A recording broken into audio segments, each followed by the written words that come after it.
বান্দা যখন পৃথিবীতে কোনো কারো কষ্টে অত্যাচারে জুলুমে কান্না করতে থাকে বুক ফেটে, তখন আল্লাহ ফেরেশতাকে জিজ্ঞেস করে, ফেরেশতা আমার বান্দাকে এভাবে কে কান্না করালো?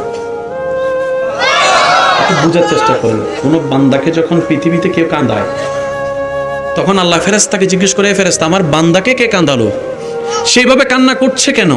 তখন ফেরেশতারা বিস্তারিত বলে, আল্লাহ তার বাপ নাই তো, এতিম, মাথার উপর থেকে বাবার ছায়া যাওয়ার পরে তার বাপ চাচা যারা সবাই তাকে অত্যাচার করছে।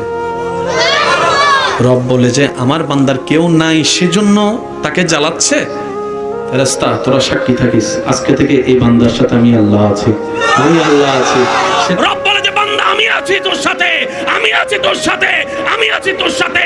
তোর ডাক বাবা শুনবে না, ভাই শুনবে না, তোর পক্ষে কেউ কথা বলবে না, আমি আল্লাহ কথা বলবো, আমি আল্লাহ কথা বলবো, আমি আল্লাহ কথা বলবো।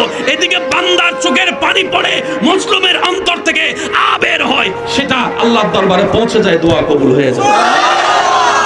সেজন্য সৌভাগ্যবান মজলুম, কারণ জালিমের সাথে আল্লাহ, বলেন না জালিমের সাথে আল্লাহ, মজলুমের সাথে আল্লাহ।